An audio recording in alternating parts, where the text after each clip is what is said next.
Today we're going to be talking about cyber threats and the attack vectors. We're going to be talking about unseen threats, who they are, their potential for attack. We're going to describe the difference between threat and a vulnerability, and then what we can do to protect ourselves. I'm going to go in order here from some of the least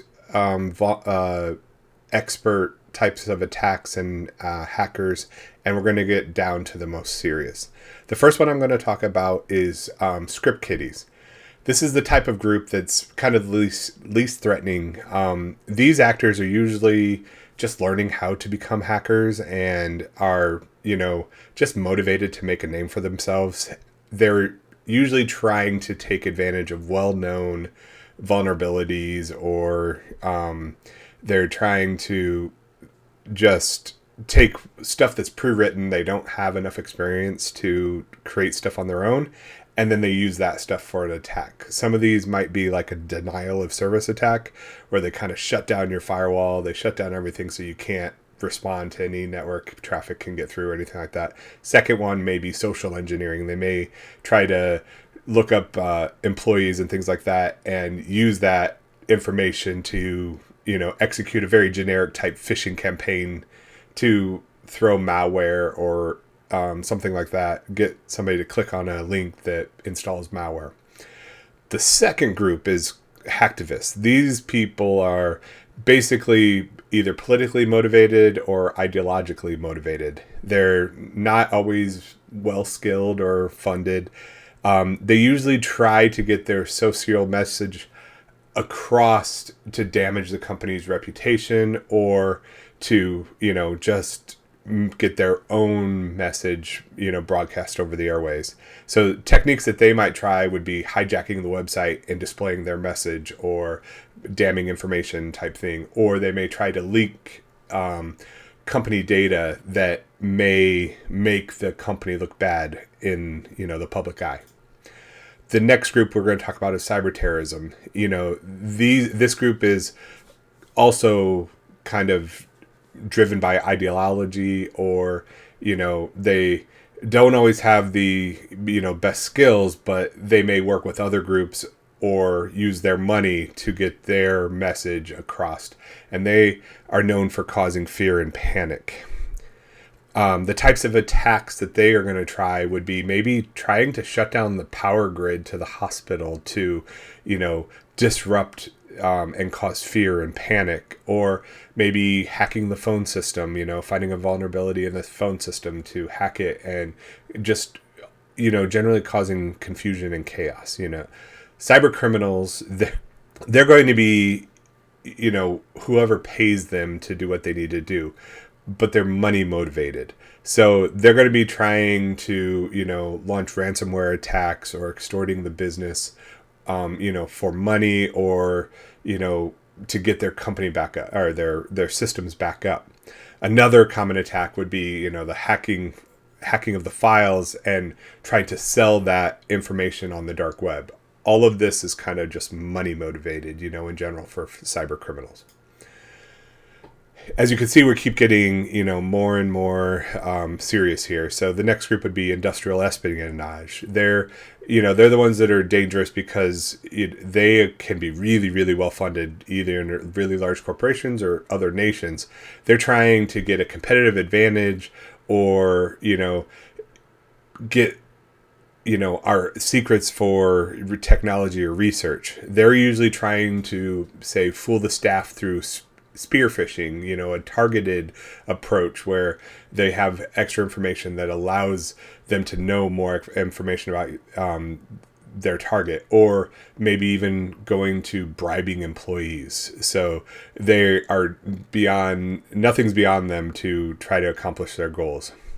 Next one would be insider threats. These are, can be in employees from within the company, either somebody who has been slighted or has a grievance, or they're, potentially, facing massive amounts of debt, and they are, trying to sell information for money, or they have a vendetta against the organization. They're usually either going to try sabotage or leak sensitive information for revenge or money.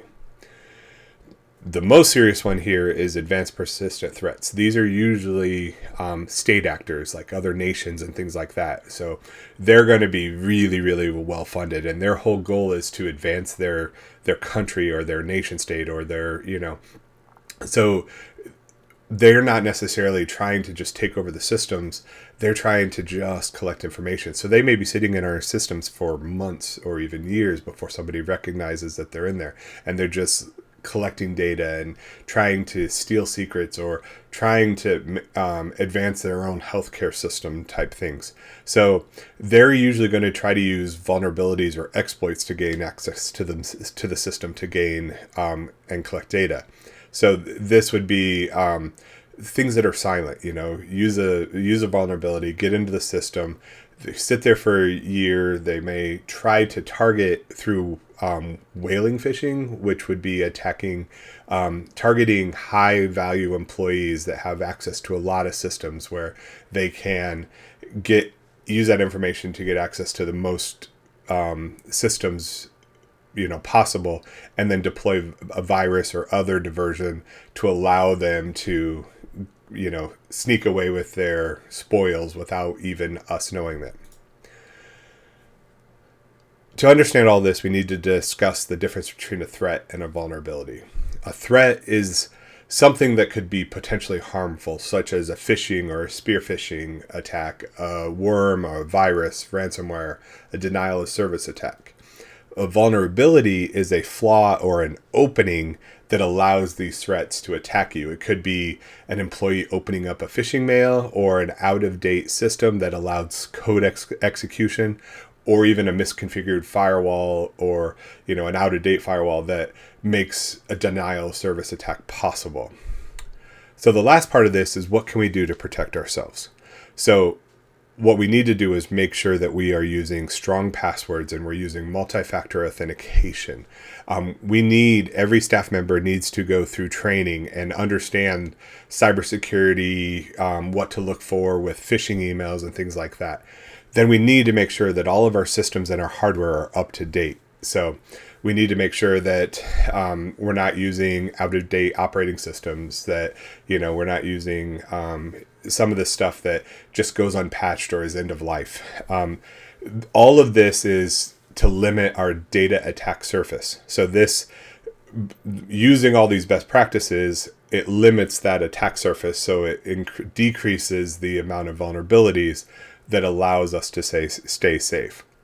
The other piece is backups. We need to make sure that we're getting daily backups and doing periodic disaster recovery.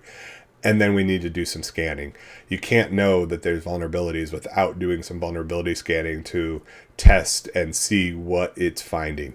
And then we also need to make sure that we have some live monitoring through they call it a SOC, a Security Operations Center, which looks for patterns and uses AI potentially to look for patterns and see, these packets are larger, this data is larger than what should be going out, or it's communicating with this address outside of the network and stuff like that. So you're using this technology to help find, even if we're not active in a system of where we realize we're getting targeted, it's the first clue that allows us to see that something's happening.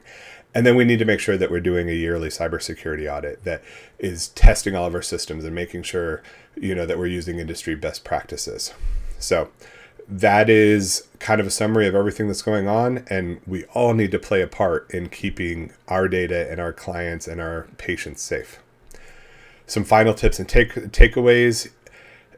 In 2024, it was stated that 92% of all healthcare organizations have experienced one sort of cyber attack. So this is not something that we are just, doom and gloom. This is an active threat that we need to take very serious. And we need to make sure that the IT and cybersecurity departments are well funded. Thank you very much and have a great day.